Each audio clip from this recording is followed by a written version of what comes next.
ফিরে এলাম বিরতির পর, চোখ রাখবো পরবর্তী খবরে। মেয়ে আসছে বাপের বাড়ি, আর মাত্র কয়েকটা দিনের অপেক্ষা।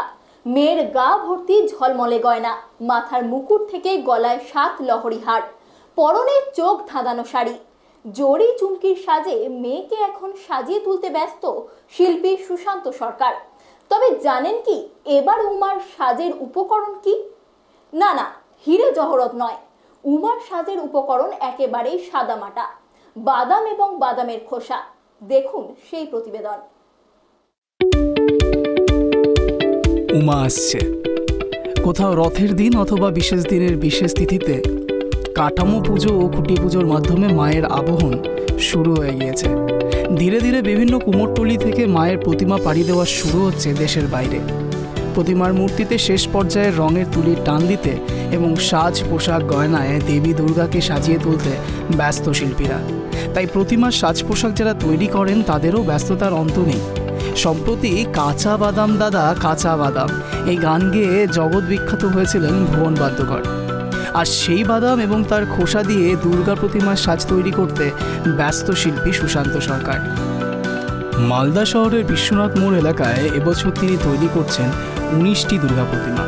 এর মধ্যে অন্যতম মালদা শহরের রায়পাড়া আরতি সংঘের দুর্গা প্রতিমা। এবছর প্রতিমার মূল আকর্ষণ কাঁচা বাদাম এবং তার খোসা দিয়ে তৈরি দেবীর সাজ। প্রতি বছর নতুন কিছু তৈরির চেষ্টা করেন সুশান্তবাবু।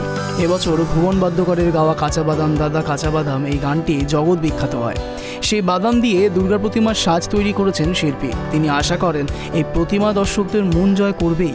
শিল্পী সুশান্ত সরকার জানান, প্রস্তুতি বলতে এখন তো যতটা দিন কমে আসছে ততটা চাপের মধ্যেই আছি, তো প্রস্তুতি চলছে জোরদার আর কি। 2 বছর করোনার পরিস্থিতিতে অবস্থা খুব শোচনীয় ছিল, তারপরে তার মধ্যে এবছর অনেকটাই ভালো, অনেকটা বলতে খুবই ভালো। কম্পিটিশনের বাজে প্রচুর। এবার থিম বলতে একটা আতশবাজি দিয়ে থিম হচ্ছে, ওটা হচ্ছে হাটখোলা দাঁড়াকালী মন্দিরের। আর হচ্ছে একটা বাদাম দিয়ে হচ্ছে, ওটা হচ্ছে আরতি সংঘ পিএজি মোড়। আর একটা আমবাজার হচ্ছে সুদাম স্মৃতি সংঘ।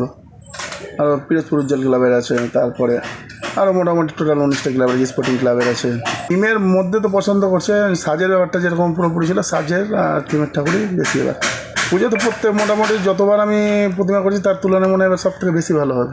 আমাদের তো হাসি মুখ, যাই হোক যে জিনিসপত্রের দাম হাসি মুখ ফোটার সেটা ব্যাপার না, দর্শকের মুখে হাসি ফোটানোর চেষ্টা করছি, এটাই হচ্ছে ব্যাপার। ওই জন্য দাম পাচ্ছেন এবছর মোটামুটি 2 বছর তুলনায় ভালো পাচ্ছি এবার।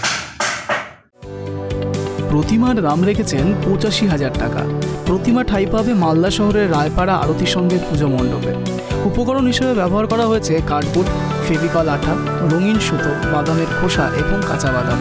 আর কয়েক সপ্তাহ পরেই বাঙালির বড় উৎসব দুর্গাপুজো। বাংলার মুখ্যমন্ত্রী ঘোষণা করেছেন 11 দিন ছুটি থাকবে দুর্গাপুজো। জেলার বহু ক্লাব মহালয়ার দিন থেকে পুজো মণ্ডপের উদ্বোধন শুরু করবে। ফলে চরম ব্যস্ততা এখন কুমোরটুলিতে। মালদা থেকে মলিন দাসের রিপোর্ট, ট্রাইব টিভি।